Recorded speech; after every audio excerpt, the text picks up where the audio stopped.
been wondering what to do with these for a long time. I've made some little books out of these by flattening them and opening them up and making like little covers of them and stuff.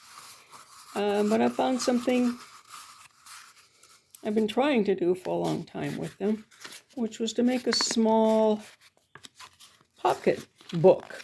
I don't mean purse, but I mean a book of pockets, and into the pockets you can slip tags, and on one side of the tag it could have a picture and the other side something to write on, and these become the pages of a book. Just flatten them out like this, and best is to go on inside with a brush and give them a quick of gesso. I didn't gesso the other ones. I'm going to show you in a minute here. I have in the past.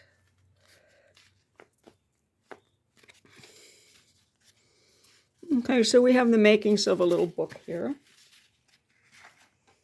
And then into the little book, when we put it together, we can put tags. Now the tags won't slide all the way down because the way I'm going to attach this. This is what I'm so excited about. Now, use the same brand of toilet paper roll tubes because they are different sizes. They can be different heights, and they're also different diameters. So these are all Trader Joe's.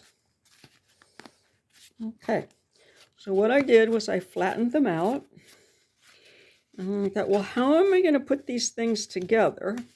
And you can fold a paper and make a zigzag accordion fold so that it comes up in between them. So I've been thinking about this for my boiled books a lot. Of this accordion fold would be visible in there. But on these, I realized I can accordion fold paper tape and stick it into these and get a really nice little book. This is paper tape.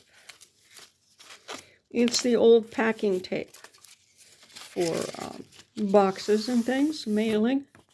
We use it for stretching watercolor paper now. And in this case, binding a little book.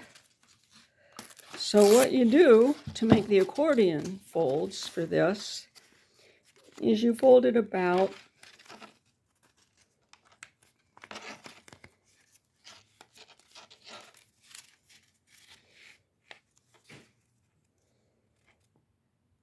a half an inch. Very carefully and very evenly. You don't have to measure it. Okay, so my folds are going to come up into the same place there, and then they're going to come to the same place. I have to take this off the camera to get a better look at it. Okay, here. Okay, and you continue doing this, but you have to make sure that these are very, and these are not, very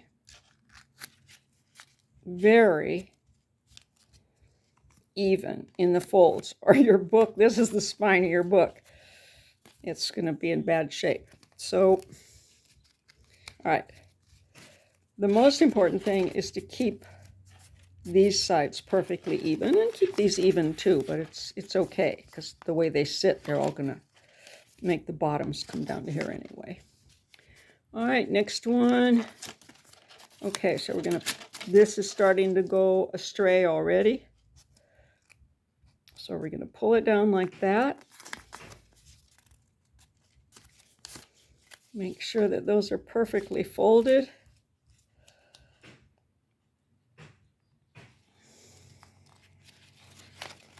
All right, I'm going to fold to here.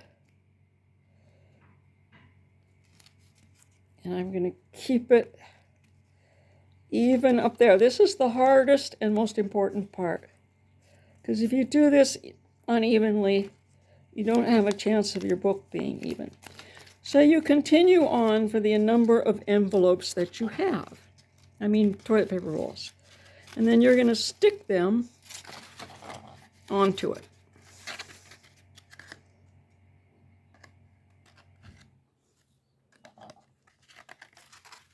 Like this. So this is the sticky side. You'll wet it with water to make it stick.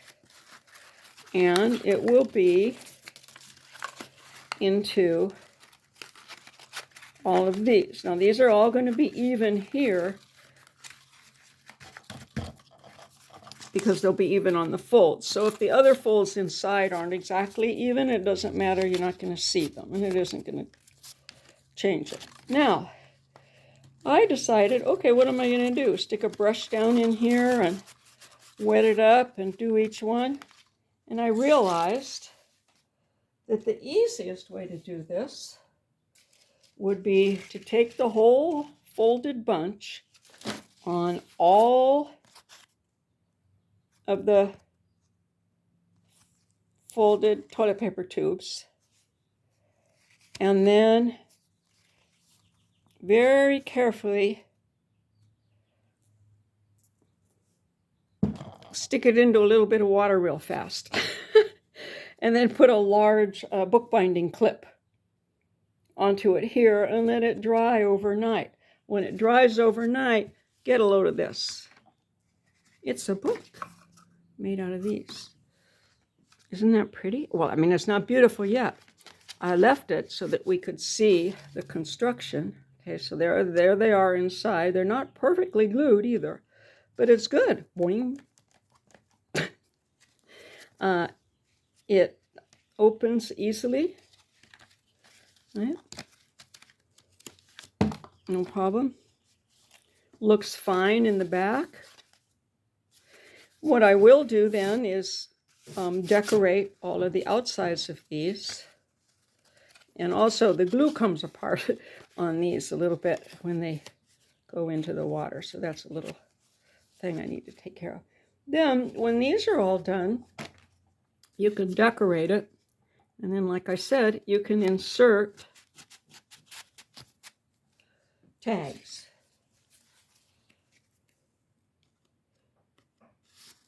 And then this is a little tag book that a person could have fun. You could put poems in for them, or you could put journal prompts and have them write things on the back or whatever as a gift. Okay, so then what I'm going to do next is glue something in here.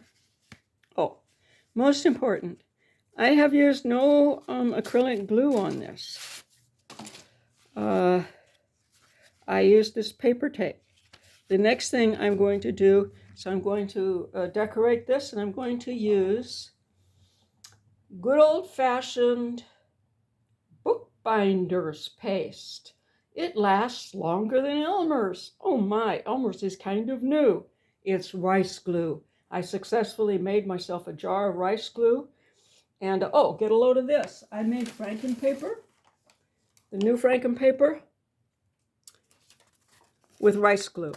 I am not using any plastic on this paper to recycle it, so I'm not adding plastic to the earth in order to recycle other stuff. It's strong. These are glued together. It's so strong that when I did this on it earlier to test it, I pulled it apart. I said, oh no, it's not very strong. No, it ripped. The paper itself, the papers, right, ripped. The glued part's fine. So I'm going to be making rice glue, and I have some preservatives in it too. I'm testing out. It's a little bit better than what you can get online, and I'm going to be selling it. So I'm checking the prices. I think I can. They're selling it for like $1.10 an ounce, I think, and that's before taxes and shipping.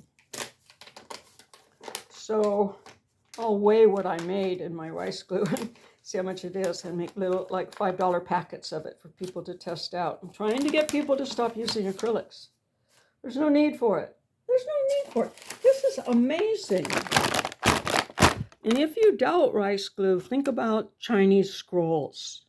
There are Chinese scrolls that were painted in the Song Dynasty. The Song Dynasty is the 1200 to 1400. They're fine. They're hanging on the walls of the Palace Museum.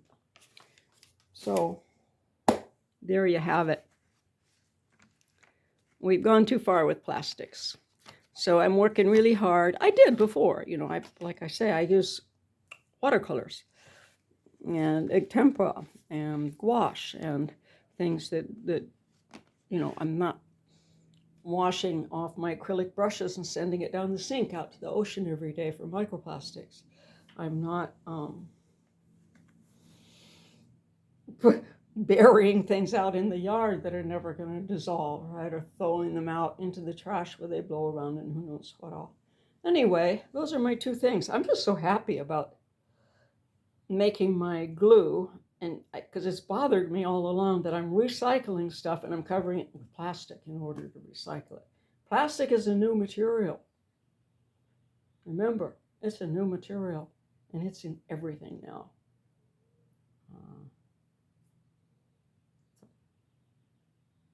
Anyway, thanks for watching. And, oh, good, this is not too long at all. Longer than I expected it to be. Tags. Oh, here are some slightly more developed tags here. So this is kind of thing we might have in here. You know, I mean, this could be a coupon book too for Christmas. You know how you make coupons for the family. You know, I'll do the dishes, I'll clean your room, that kind of stuff.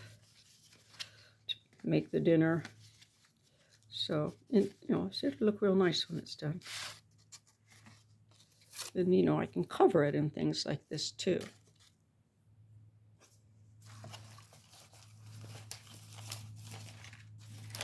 Yeah, all recycled. Everything. And this is just the first sheet of this. I'm thrilled.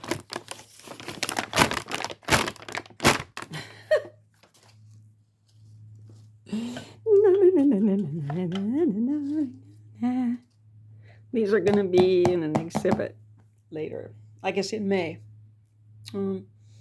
Maybe it opens maybe the drop-off is this coming weekend. What day is today? Monday. Okay.